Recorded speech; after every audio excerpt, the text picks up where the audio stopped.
right, ladies and gentlemen, it's that time again for the Split Peak Soup podcast.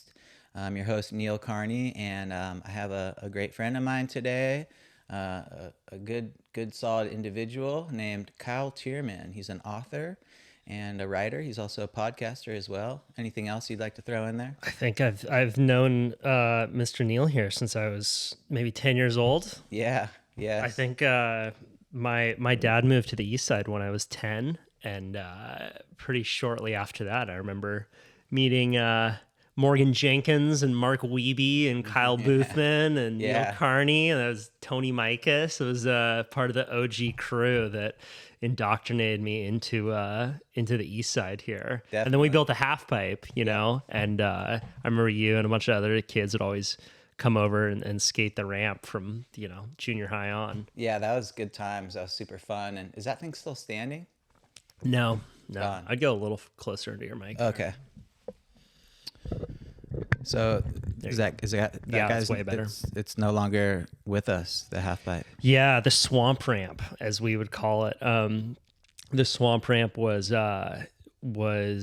built by my brother Toby, my older brother, when he was in high school at Harbor, and 6 feet tall, 28 feet wide, 7 foot extension. We had this old coping that had been used as underwater piping years before. So it had this kind of thin layer of rust on it, which made all the slashes like twice as loud. Yeah. It wasn't like pool coping, but it was just loud and like this perfect texture for skating. And we would throw Tuesday night skate sessions. That's where I met Kyle Boothman and really made my whole friend group here over on the east side, because I was skating before I was surfing. Right. And then Boothman and a number of those kids were already pretty into it. And I remember one day I called, this was when we had home phones. I called his home phone and his mom, Robin, answered and was like, "Oh, he's out surfing the hook today." And I was like, shit, I think I need to learn how to surf now. Mm-hmm. But I told all of them that I was already good at surfing and claim oh yeah, I surf. I had gone longboarding a few times. And then early on, I remember they took me out to the hook and they're like, dude, this kid does not know how to surf. Well, you learned pretty damn quick though. I mean, you were definitely shredding by the time you're 12 or 13. Well, I think that when you're around that age and your whole friend group is into it, you can just progress so quickly, and that's one thing that we lose when we get older is at least for me, I surf by myself a lot now. You just go out for a little bit of solace and quiet, kind of do your own thing. But back then it was like a little rat pack of 7 or 8 kids, all biking around, going to the spot. And because of that, I think in Santa Cruz, it's a pretty board sport heavy town and it's very competitive. And we were always just trying to improve really quickly, and we would always have, one of our friends film, and then you could go back, you could review the footage on, little mini DV tapes. And it's a really fun time in life because if you stay focused on it, you can get better almost from a week to week basis. Yeah. And I think also too, maybe it has to do with motor skills, but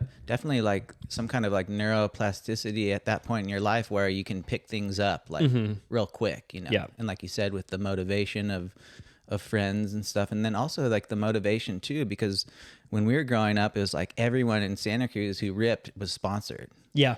And that was the holy grail. I remember being a kid and I started hanging out with James Mans and Bud and stuff. And James was sponsored by Ezekiel, this brand. I was like, oh my God, so sick. And he'd always have the same clothes and just be all suited and fitted. And I'd be like, God damn, that was my whole life. I'm I totally need to get sponsored. And I remember you got, because you're maybe 3 or 4 years older than me. And I remember you got sponsored by that brand Ocean Kids. Yeah. And it was a big deal. They're like, dude, Neil's getting paid to surf. It was this huge, for us to get free gear was oh, you made it. And then if a company was going to pay you even, $50 a month or something, it's just holy shit, dude. Yeah. He's basically a millionaire. He made it.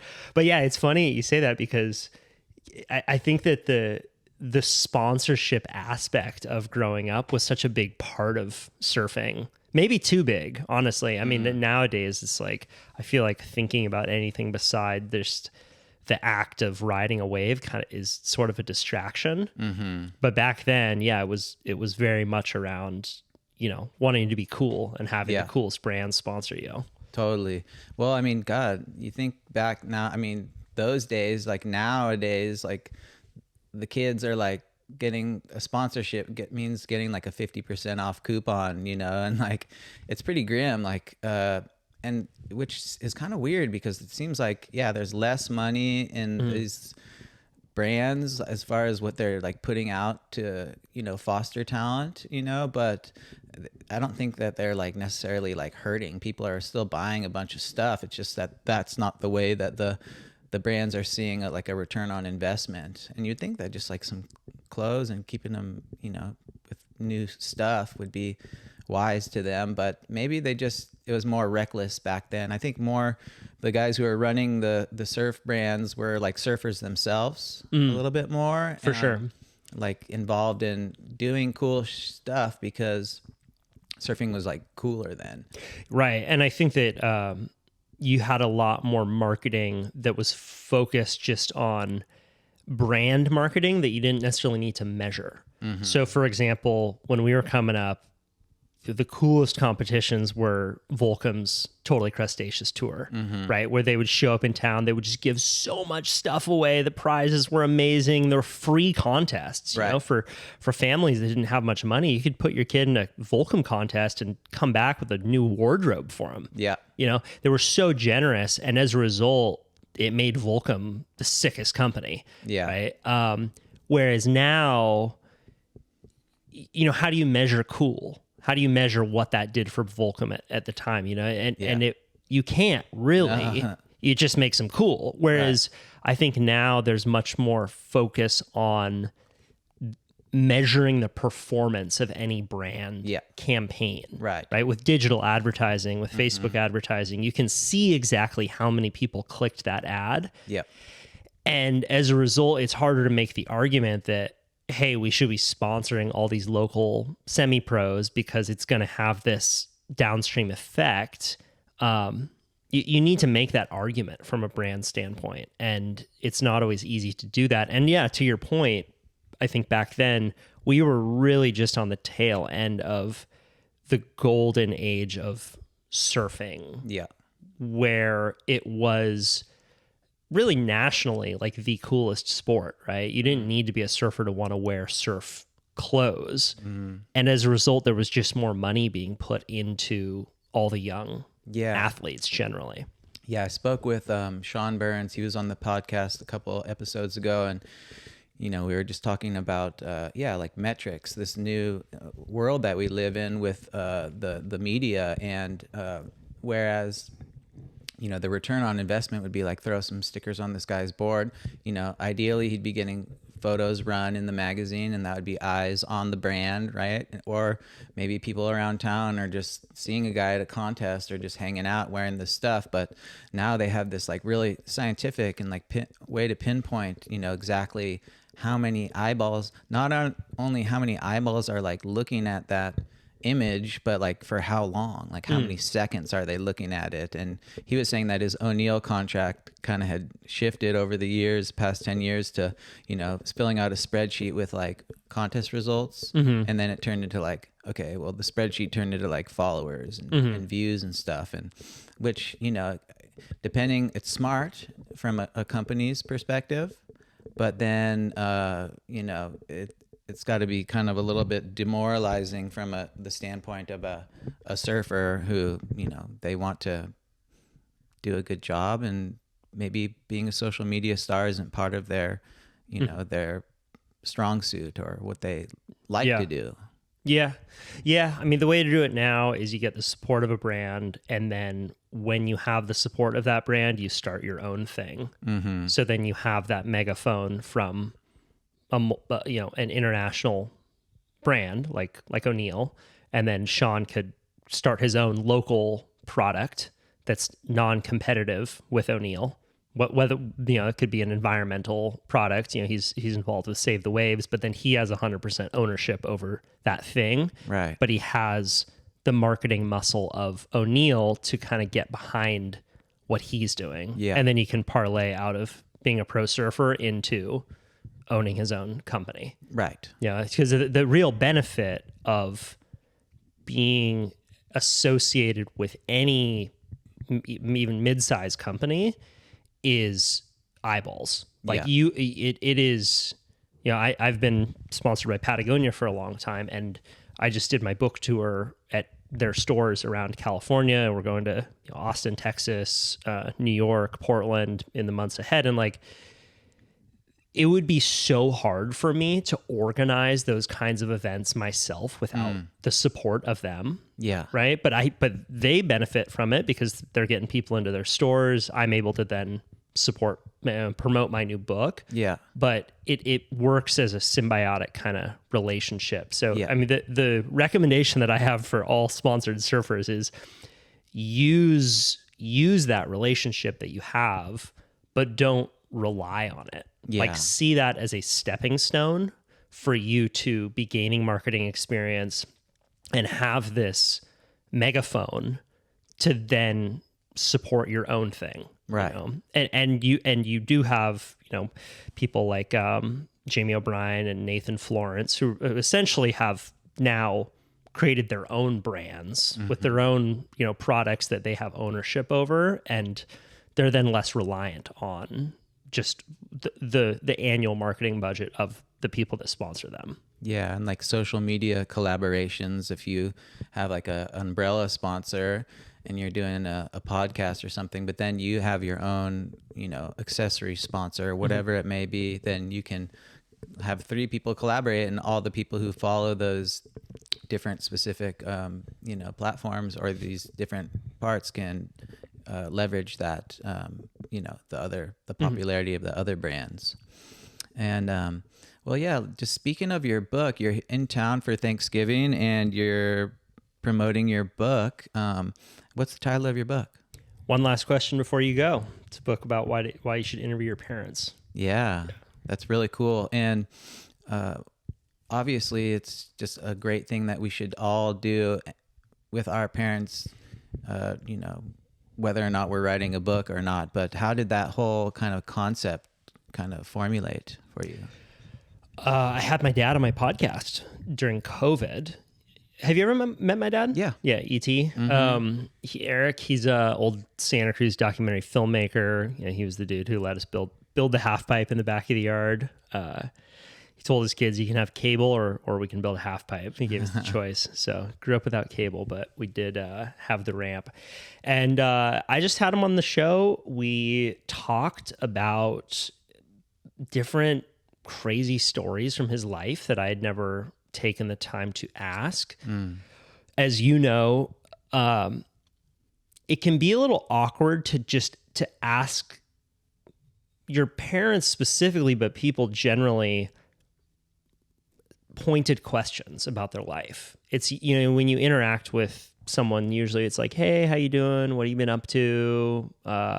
Oh, right on. Have the waves been good? You've been surfing. It stays in a very narrow realm of conversation. As a journalist, you know that being able to sit down with a list of questions and enter into this new container of the interview. I'm going to ask you questions about your life, and the goal is to extract information out of it. It's really a different thing than a regular conversation, and it's a good thing that most people should learn how to do, because it's not that hard, but it completely recontextualizes relationships. Most of us have never asked specific questions to our parents and learned the stories of their lives, learned what it was like for them in college, what culture was like when they were in their 20s, what formative moments from childhood were. And when we do this and we step out of the role of child and into the role of journalist, it can reshape who our parents are in our eyes, because very often the insight that will come is, holy shit, this is just a person who had sex and now I'm here, right? Mm-hmm. Like they're not this parent, and I think that can do a lot for empathy. I think it can do a lot for maturation and us growing up and just starting to see our parents as people with a bit more humility and grace. And when I did, I didn't know any of that going into it, but when I posted the podcast, a lot of people responded. They were like, "Oh, I've been thinking about interviewing my parents." So that was the initial spark that got me to want to dedicate more time to a whole book project. I've done more than 400 podcasts. I know how to do it, but I also brought in experts in memory, psychology, parent-child relationships, and brought all those voices into what is, now a book about both how to interview your parents, but also what that can do for relationships. Yeah. And yeah, like you were saying, it's one thing to have a superficial conversation like, how you doing? These are all very, almost just a way to like, plot devices just to get through the conversation, through the exchanging of pleasantries. But yeah, going in on a deeper level, and especially someone who, is part of your, formation as a person, and that will help inform you down the line to know yourself better. Totally. Yeah. I think that you can gain insight into why you are the way you are, and also how you want to be moving forward. Part of what's interesting about interviewing your parents is to learn what stories stick around and what stories fade away. We don't remember all of our lives, right? If you think of you ages, 0 till now, there's really a few stories that have stuck with you. And if I were to interview you about your life right now, like what has made you you? What are those relationships? What are those experiences? What are those failures and lessons learned? Like there's really just a number of them that will point out and cobble together the story of you. And I'll speak personally, like, learned the stories of my dad's life, and the things that he wanted to bring up in that interview and then in the subsequent interviews, it's really a lot of stories of being outside, going on adventures, stories of relationships, falling in love, taking leaps, stories of courage, stories of humor, like just non-ordinary moments where we are forced to act in ways that are unique and stick with us, right? And I think that when that happens, like for me, it's given me a bit more insight into like, okay, I'm actually going to go take that trip with my friends this year. Like it seems inconvenient, but ultimately that's the shit that I'm going to remember moving forward. So, that was an unexpected aspect of this project. I was able to reprioritize areas of my life, knowing that, okay, this is probably what I'm going to remember when I'm 85. Yeah. To put yourself in that future seat of, reflection. And yeah, when we're going through our lives, we don't often make decisions thinking of those, those down the line implications or consequences. And what was some of the most surprising things, at least just initially with the conversation with your dad, that were something that just like stuck out to you? And do you come to know these people in like a whole different light and in a certain way by asking these pointed questions? Some of the most surprising things that I learned through the interview process with my dad were really how much he has prioritized,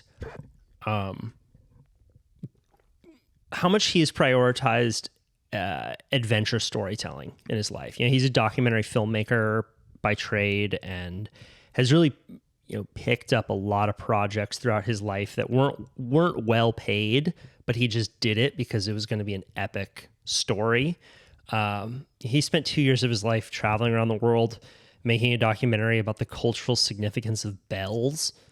Like went to Transylvania to video the Dracula's tower, and this huge bell that tolls every day. And like he just follows his heart on projects, and he just has countless stories of crazy moments he's had as a documentary filmmaker that I just had never really thought of. But I think it's quite cool how much he's chosen a career, you know, like you have, where you're just forced to stay curious and continue to leap into worlds that you otherwise have no business being in. It makes life more interesting. And those projects don't always need to be well paid, but those are going to be the ones that you remember moving forward. Yeah, I can definitely feel that. You know, I'm a writer, part-time writer, and a part-time yoga teacher, and you know, I don't make that much money, but I've just found that I love what I do, and that carries over into my happiness through every other aspect of my life. And I mean, how many people do we know that are just so successful who are still just, you can tell that something's just still not right. And I mean, you're fortunate in that regard too, that you've stepped in to do something that not only do you really like it, but it's adventurous, it's intellectually stimulating. And I would say that that's something that, you know, your parents passed down to you, and we're blessed to be in that position. Yeah. If you want to blame your parents for everything that's wrong with you, you also need to blame them for everything that's right with you. Yeah, guaranteed.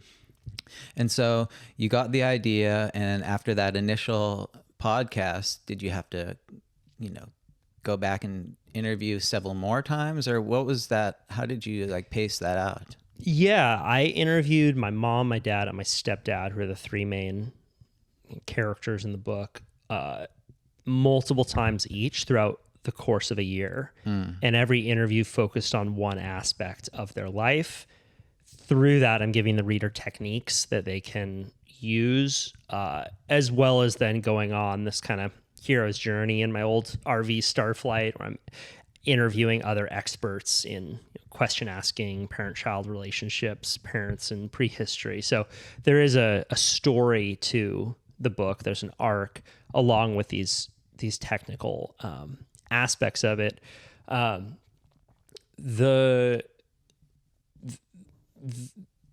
It took me 3 years, you know, to write it. So there's stopping and there's starting, and there's going down paths that you think are have juice to them, and then you find out they don't. So there was in this project a lot of false starts, but I just maintained a consistency of writing on a pretty much a daily basis, even if it was just 45 minutes.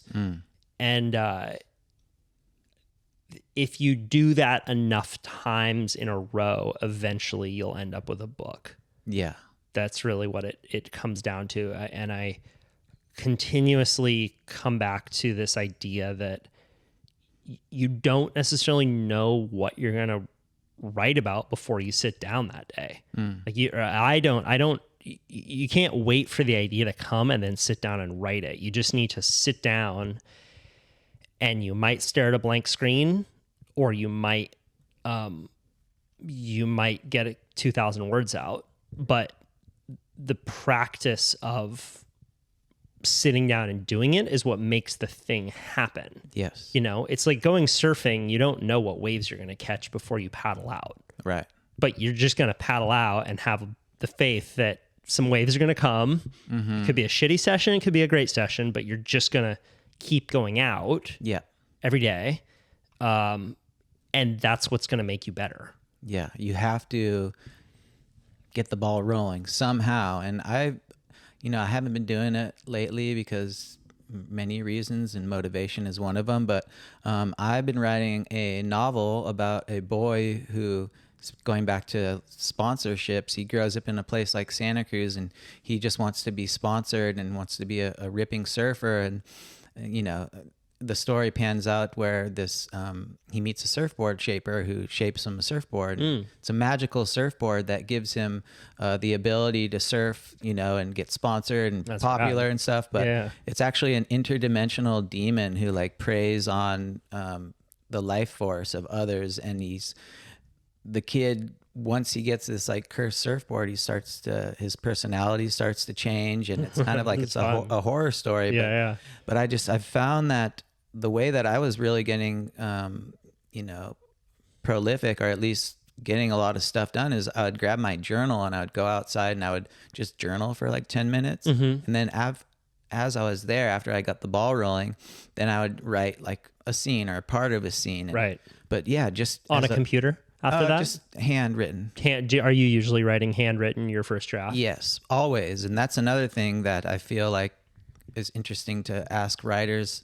Like, it's easier for me to look at a blank page and put my finger down and get my fingers to start dancing in that way than sometimes just looking at a screen. There's something like lifeless about it, where I guess we spend so much time looking at screens anyways, that this part of me that's going like, wait, where's my stimulation? Where's my, my reels of dogs, doing tricks on Instagram or something. And so did you ever do any just freehand writing with your stuff? Yes. I highly recommend people freehand first drafts if they're having a hard time putting words down. Yeah. Because you can't erase what you put down if you're writing with a pen. So it forces you to just get in the mode of putting words down. Yeah. The thing that can happen when you're writing on a computer is you have your editing mind on while have your first draft mind on, and then you're writing a sentence, and then you're erasing the sentence, and then you're writing another one, and that leads to torture. Yeah. So often I will write a page in my journal just to get that ball rolling, and then I'll shift to my computer. I use Pages, so I'm not on the internet when I'm writing, so I can't get into a state of researching while I'm writing. That was a really big thing for me. When I want to get a first draft out, I get the first draft out. Usually when I'm writing, there will be questions that I have that will arise. So let's say we are writing a story about this podcast, and I want to construct a scene about this house, and I start writing. Neil and I had coffee. We're sitting there talking. The house was beige. I'm like, wait, was the house beige or was it blue? Okay, and then I could very easily get derailed by going on the internet. Okay, I'm going to Google Earth his house and see what color the outside actually was. All of a sudden, I've wasted 15 minutes not writing. Yeah. Because I'm now quote unquote researching. Right. And there's no faster way to fuck up a writing session than to start researching. Yeah. So one thing I will do is I'll keep my internet off. And if I have that question, like what color was his house? I'll just write it down on a notepad that I have next to my computer. Yeah. I can just write it down, boom, but I'm continuing to move on, and there's just a blank space right there as I'm going through that draft. Also things like word choice. A lot of times in a first draft, the words that I'm using are not very exciting, shall we say, right? It's just, I rely on basic language that does not make the words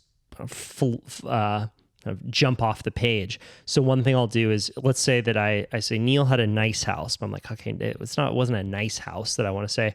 I'll say nice, and then at the end of that word, I'll put TK, because most of language doesn't have the letters T and K next to each other. So then after a writing session, I'll have all these words that I know I want to replace the word. And at the end, it'll be TK. And then I'll go in and I'll just, in the search button, say TK.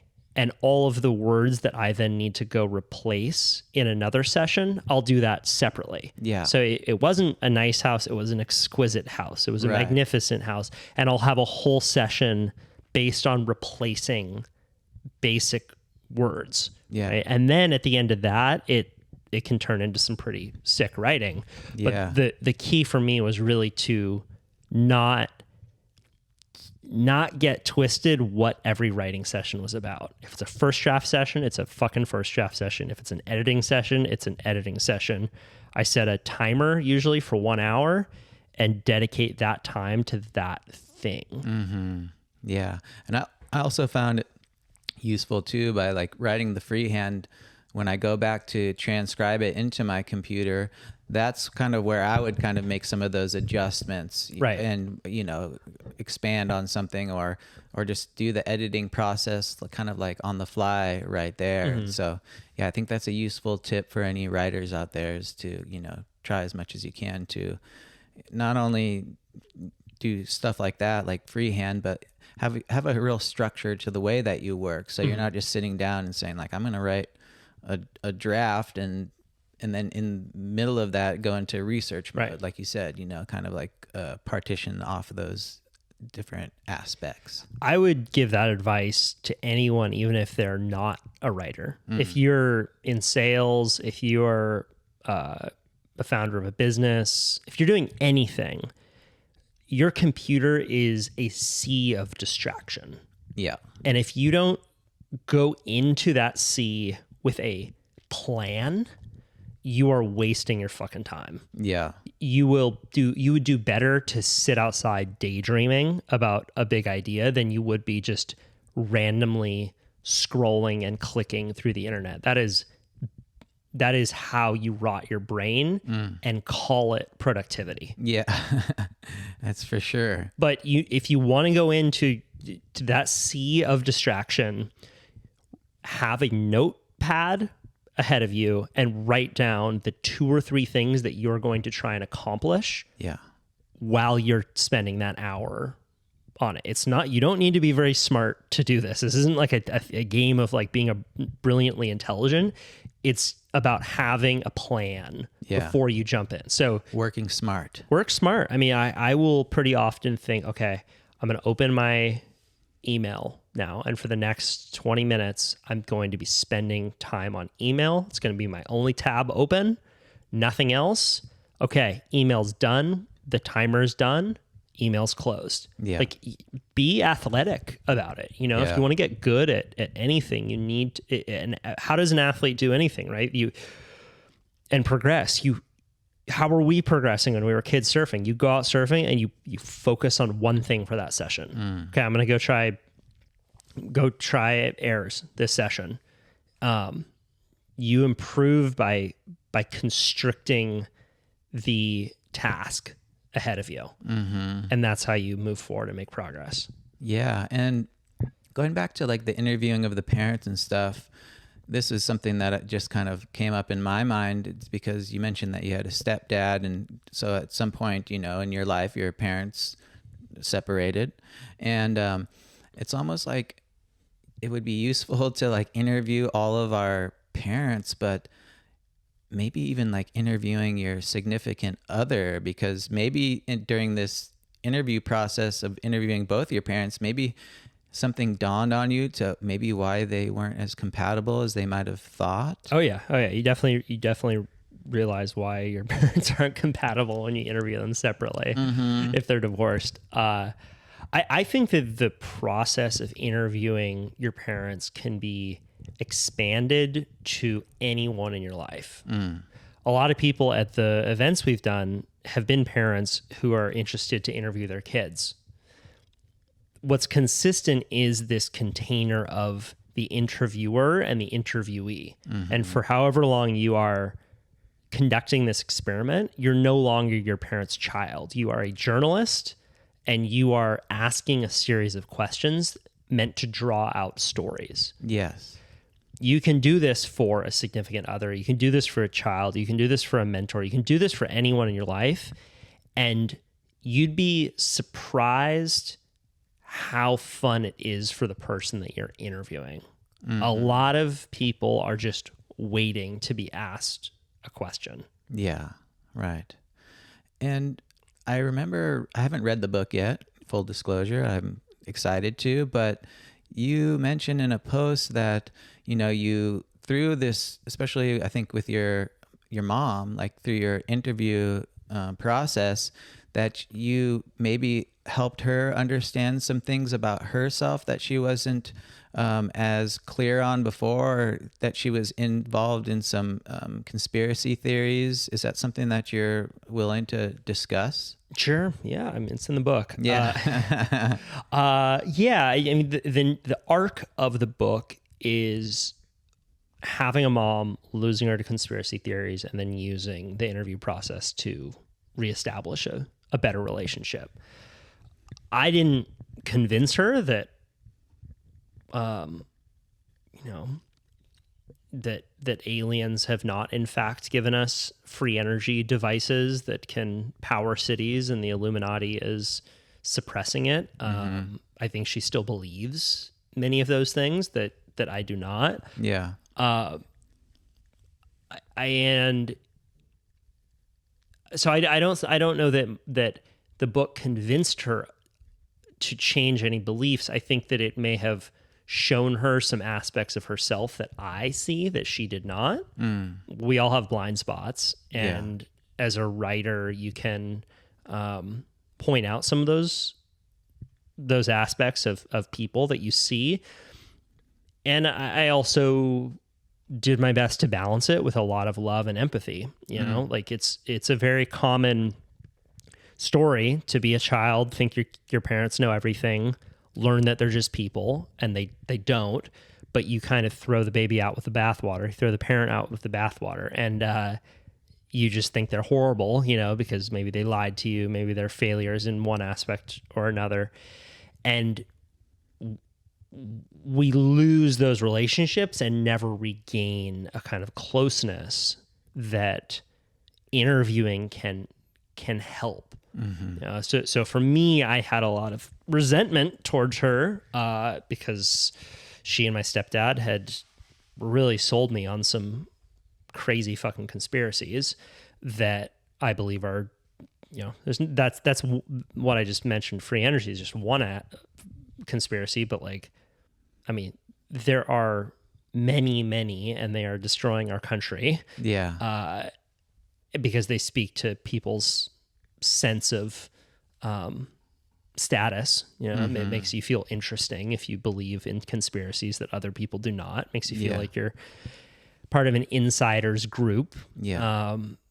And it's by and large just either bullshit, or it's there's a small sliver of truth that then has been taken out of context. And I had a lot of resentment toward her, Yeah. And for me to interview her and realize that that's not who she is completely. She's also this wonderful mom. She's had this incredibly storied life. She's helped so many people who have been in tough spots. It didn't make that other stuff go away, but it helped deepen her as a person in my mind. And I think that has helped us just have a nicer, lighter relationship, which is all you can hope for before they die. Yeah.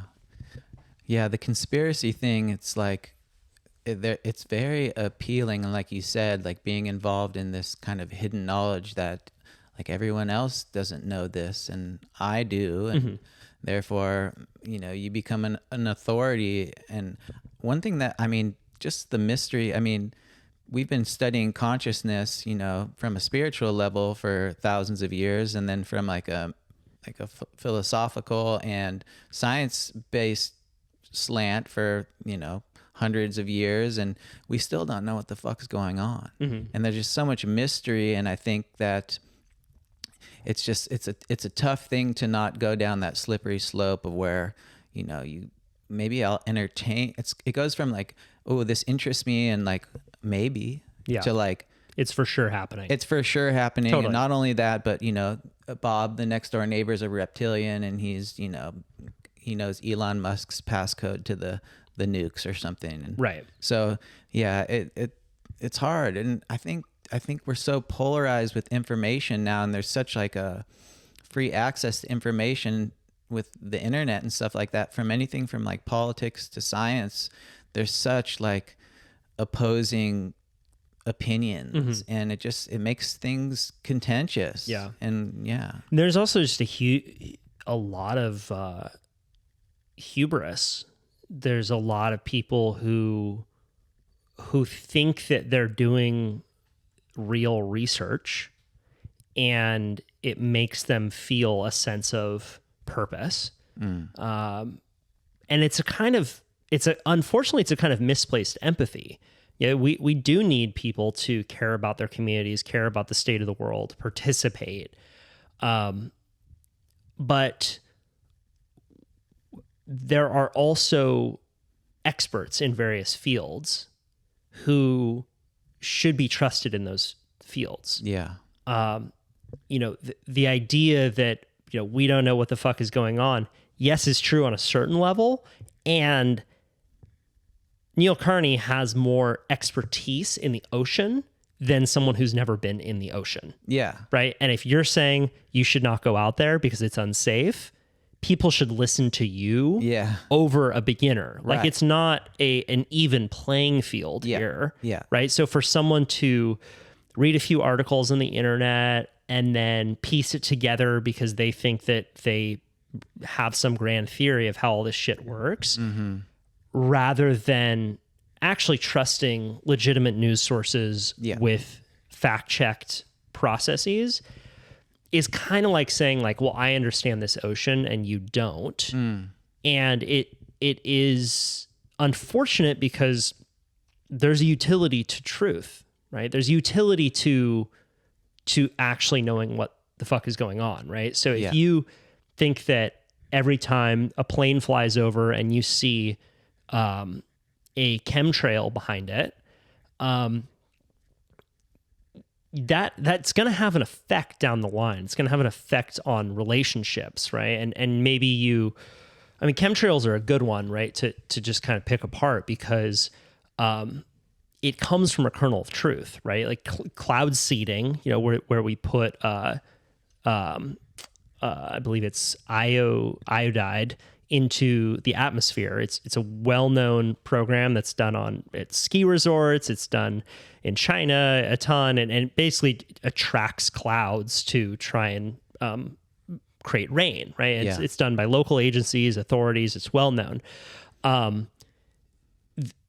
The idea that commercial airlines have secret programs to spray chemicals that either make us infertile, that's one theory, have small devices in them that you inhale that can control your mind, that's another theory, is fucking crazy. Yeah. And to go around just believing that again and again, and taking this small kernel of truth, like, well, you know, they do this thing, and then blow it up into something that's untrue. Yeah. It's the result of a certain level of gullibility and an inability to pick apart what's true from what's not true, and understand that there's nuance in this issue. But ultimately what that worldview leads to is this idea that there's this ominous they who are in control of everything, that there's a secret government program that has gotten commercial airliners to have mind control devices in their airplanes. Yeah. and it makes you feel like you know something that most people don't, and it's all organized and controlled. And that's a way more attractive worldview to hold than actually like, I don't really know what the fuck is going on and when it comes to most things, because I haven't studied it thoroughly. And most of the world is just financially incentivized chaos. Yeah. Like, we don't know what's going to happen next, but Right. people are just trying to out there, get theirs, make money. That can have horrible results for communities. It can have horrible results for people, but there's not some grand conspiracy to depopulate the world or whatever it is that you believe. Yeah, that's why, Occam's razor is why it's such a powerful thing, and why people always refer to it, because most of the time it's true. Yeah, you look at something happening, and the most likely answer is going to be the one that's true. Going to be true. And yeah, so you can go out on all kinds of tangents with things that are happening. And the other thing about conspiracies is that, dude, secrets are really fucking hard to keep. Yeah. And dude, we can't even keep a secret for when Wind and Sea gets good. Yeah, exactly. It takes 2 days. We're going to have to beep that out there. I know. No, for sure. Seriously. No, Yeah. but yeah, Occam's razor. Yeah. What's the most likely outcome here? And also how, I have blind spots. I believe things that make me feel good about myself that may not be true, but to constantly check yourself a little bit is healthy. Yeah.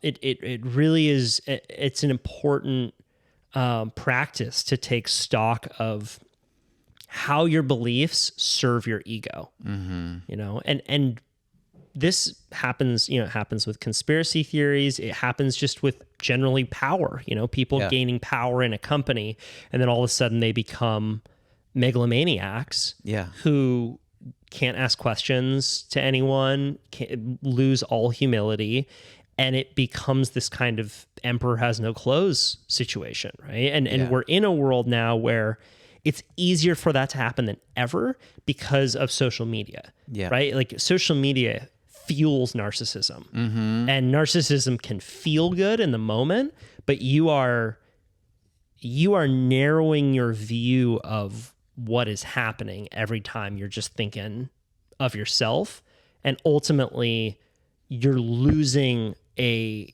perspective of what's really going on. And we see that with people who have fucking 5,000 Instagram followers. You just get wrapped up in the sirens of your own life and stop moving out. And that's why I'm so kind of obsessed with people getting good at asking questions, is because that one act can just pierce through this self-involvement that has really become epidemic in our society. Yeah, you get good at asking yourself questions, right? Too, like, and one thing that's funny, and certain things, believing certain things it's like sexy, like you said, it's exciting. Like, for example, like, and this will just show kind of where my head's at with a lot of things, is like, when I smoke DMT, every once in a while, like, I'll have an entity come and like talk to me, or like, this is outside of me. Oh my God. I'm like, am I channeling like an alien dimension or something like that? Or where you take the Occam's razor and be like, well, most likely that's just my mind. Our reality is, our mind is world building, and part of world building is creating an environment around us. And maybe it's creating another entity that doesn't feel like myself. But it's really cool to think about some of these things. But there's a difference between entertaining or keeping the door open to these kind of unsolved mysteries of life and stuff, but then also having the kind of like, the humility to be like, fuck, well, am I just tripping? Or like, that's fun, but I'm not going to go and tell someone like, we're part of this interdimensional ecosystem and stuff like that. Well, may be true, but what do I have to go on about that? Dude, I was fucking high on DMT, dude. And like, no, I think it's a good perspective to hold, right? It's just don't go full cowbell with Yeah, it. yeah. You know? Know when to pump the brakes. Know when to pump the brakes. Put down the vape pen. Yes. You know, come back to earth. Well, yeah. So and through this all 3 years that it took, and so now you're on this tour. And can you go through like the specifics with that? Like how far reaching is this tour, and what are your plans for it? Yeah, we have done a tour through California at Patagonia stores down in Cardiff, Ventura, Santa Cruz. We did a Mudwater event in LA. We're taking a breather for this month, and then we'll be going out to Austin, Texas, Portland, and New York in January and February. It's really fun, man. I mean, people say, "Oh, don't waste your time with a book tour because you'll sell 40 bucks an event." But man, the amount of tactile feeling of just reading the book, having people laugh, having people enjoy it, hearing their stories. Oh, who do you want to interview? What's your plan for this? You just don't get that online. Mm-hmm. You just don't get that online. And the benefits of in-person interaction, especially these days, are so massive. I mean, this last week has been one of the best weeks of my life. It feels so good to write a really personal story, read it in front of people. Many people, my second grade teacher showed up to the Santa Cruz event, 150 people. Yeah. It's just a fun thing. It's just a really fun thing to have people come out, and the physical nature, for you're talking about writing physically, like to have a physical book, to shake people's hands physically in the real world.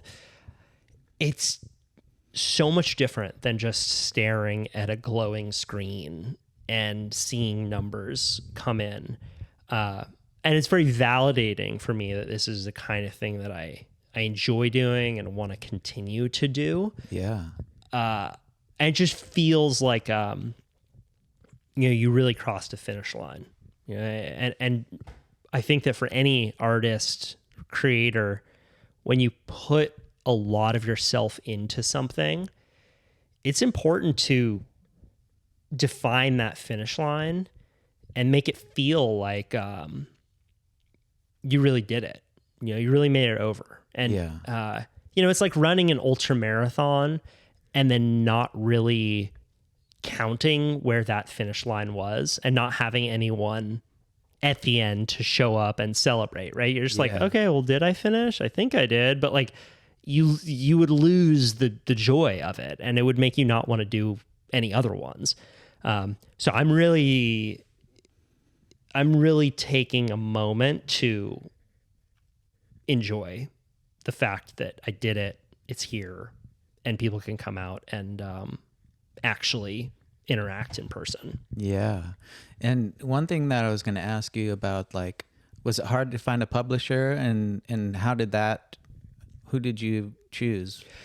Yeah, I mean, it was a ride. I wrote the book before I sought any publisher. That was the recommendation, because unless you're super, super famous, you're probably not going to get a book deal prior to writing the book. It takes serious celebrity to have a publisher want to, drop $100,000 or a couple $100,000 to give you the money prior to write it. The way book publishing typically works is you can't talk to a publisher unless you have an agent. So first you need an agent to represent you. Then they go around and they shop a proposal. Mm-hmm. And then if they like the book, they will give you an advance. And then once the book comes out, you do what's called a payback. So you pay back the advance. So let's say they give you $100,000 to write that book. You're not making the first $100,000 of that book. You're paying it back. It's almost like they were venture capitalist investors in you, and then they get paid back first. Then you split with whatever percentage you negotiate. After that, advance is paid back. Now, a new aspect of this whole world that has really taken off in the last couple of years is self-publishing. Self-publishing used to be a really dirty word because the big book publishers, Penguin Random House, Macmillan, Little Brown, essentially had a monopoly over bookstores nationwide. So if you were self-published, you couldn't get into bookstores. Right. Amazon, for all of its evil, has really opened up the door to self-publishing because so many more books are now sold on Amazon than anywhere else.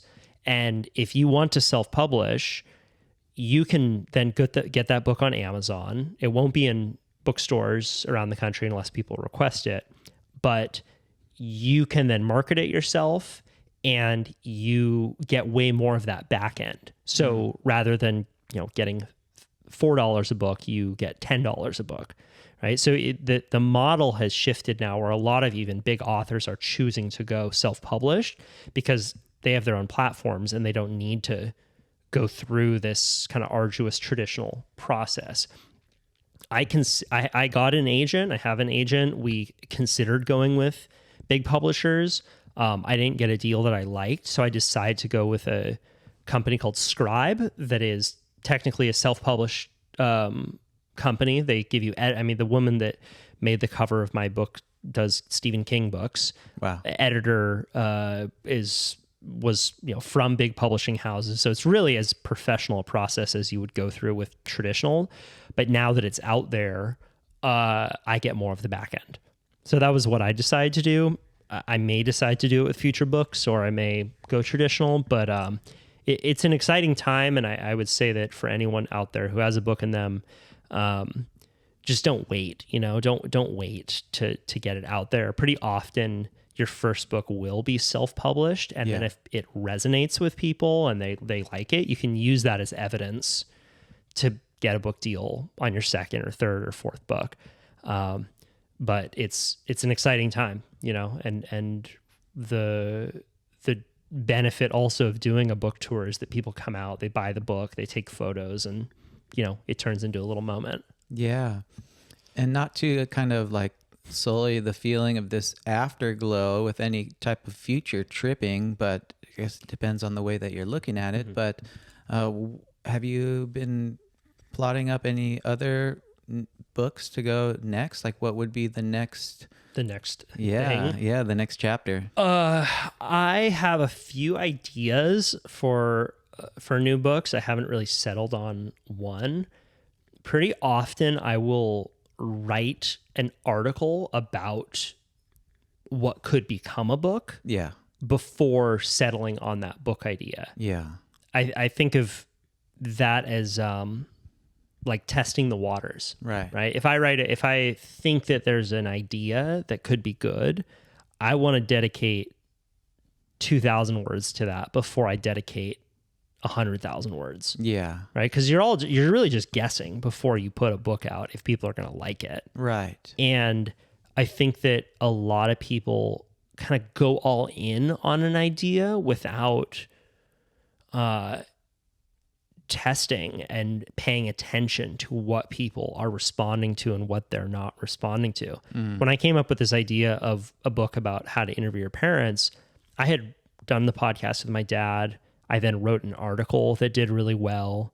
Whenever I brought it up to people in conversation, they're like, "Oh, I've been wanting to do that. Oh, that's so interesting." You can take all that as evidence. Yeah. Right. If I was going up to people, but it's a book about how to interview parents, and no one was excited about it, and everyone was just like, "Oh, cool, good for you." That's important to pay attention to. There's moments when you don't want to pay attention. You want to be, I just fucking believe in this. Let's do it. But there's also moments to pause and redirect and notice in conversation what's making people laugh, what's making people perk up, and follow that, because you can get to better ideas that way.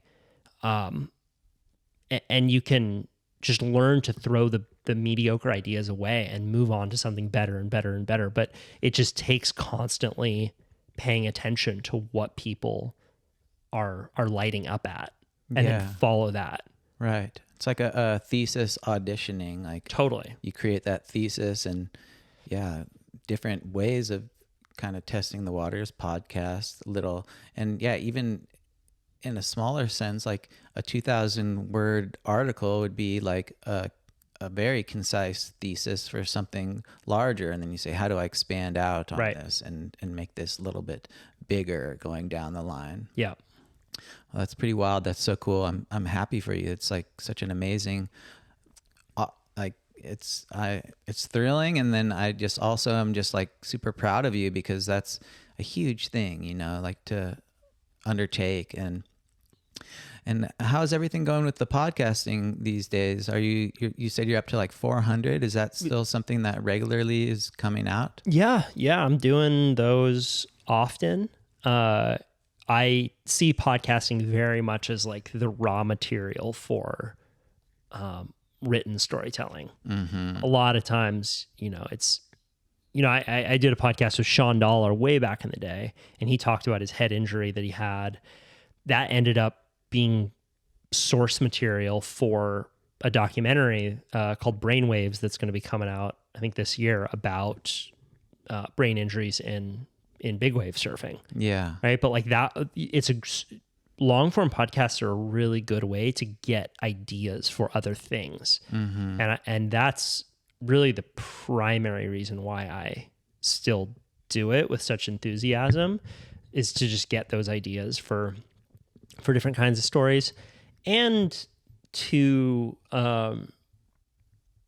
just continue to make the world bigger, my world, continue to have the excuses to sit down and ask questions and make sure that I'm continuing to flex that muscle. Yeah. Are there any guests that have been on a bucket list that you're really kind of, who would be your dream podcast interviewee? Well, Kelly Slater's kind of a conspiracy theorist, so we might have to get down and be like, all right, bro, what do you really believe here? Yeah. But yeah, Kelly hasn't been on. I'd like to get him on. I think he's very smart, very interesting. Totally. I had a guy named Derek Sivers on, who's an entrepreneur, philosopher, writer this year, who was a real special guest for me. He's just a very clear thinker and a very decisive actor. Like he made a bunch of money when he was in his 20s and has essentially given it all away and continued to write without making his life very big or complicated. He lives in a really small house that has practically no possessions and just spends all of his time writing and hanging out with his kid. It's just really been essentialist about the way that he lives his life, and he hasn't gotten seduced by the sirens of prestige. That was a really fun one for me. I mean, these days, I think my heroes are writers. I think that getting David Sedaris on would probably be my top guest at this point. He's a humor writer that I really like, and would love to sit down with him and chat sometime. Yeah. And this, I don't know, the podcast wave maybe started in the early 2010s or something like that. And do you notice anything that with any type of thing like the Marvel movies, there's been some superhero fatigue in the box office where people aren't as like thrilled to shell out their money to go see these kind of formulaic things that have just been overdone. But yeah, has the podcast bubble burst, or how are the numbers look with your podcast? Obviously you just get more audience over the years, but was there a time where it was more of a focus for you, or what would you say about that? Yeah, I mean, I would say in like 2019, 2020, I was really going hard at it, and I do think that there were less podcasts back then. So it was, I was I think I was the first surf podcast. I started in 2017. Yeah. Now there's dozens. So there's more competition. And I don't know that there's fatigue, because I think that audio as a media format is still really exciting for the basic reason that you don't need to be looking at a screen while you're Yeah. consuming it. Right. You know, people can be listening to this while they're out on a hike. You can't do that with a movie. And it's, I think, will always play a really important role. I maintain consistency. I never wait more than 2 weeks to put out an episode, and I have a good base of people that listen. I'm interested moving forward potentially in using some of the podcasts that I've done and creating more narrative format. I actually did that with the audiobook of One Last Question Before You Go. In between certain chapters, there are snippets of experts who I interviewed, my mom, my dad, and it creates a real dynamic flow through the book because I'm reading the book and then people are coming in, like their own voices are coming in these little 3 to 5 minute snippets. Yeah. So I think that there's a lot of room to mix multimedia, you know, to create something, you know, like your book, you know, if you have your novel coming out, do a series of podcasts with fantasy writers, right? Maybe, and have those all come out when your book comes out.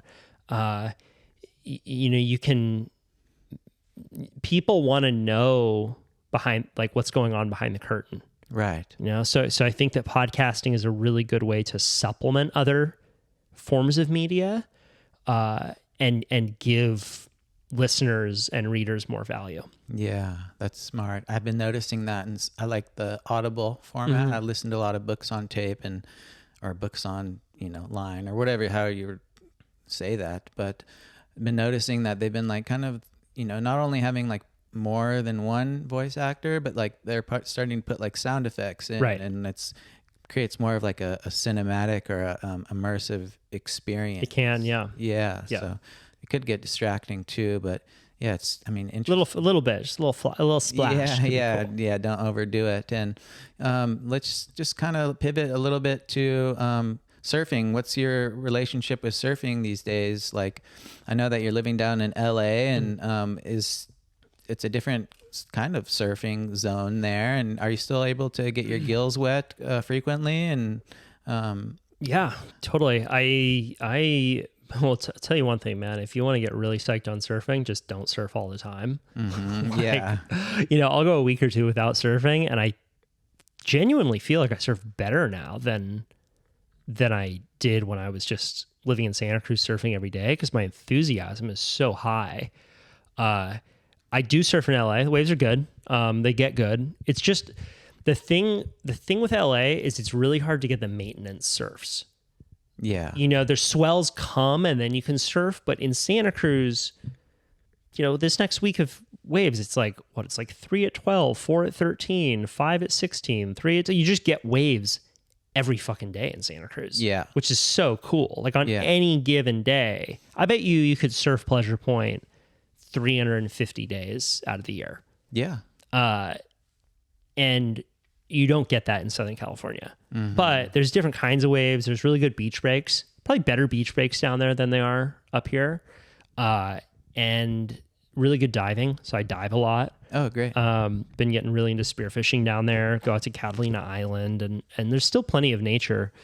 It's just not quite as condensed as it is in Santa Cruz. You know, what's really unique about this place is how many waves there are in a 6-mile vicinity. Yeah. How many hikes, mountain bike trails. Like, it's just right here, out your door, and you are in it. That's a very special part of this town.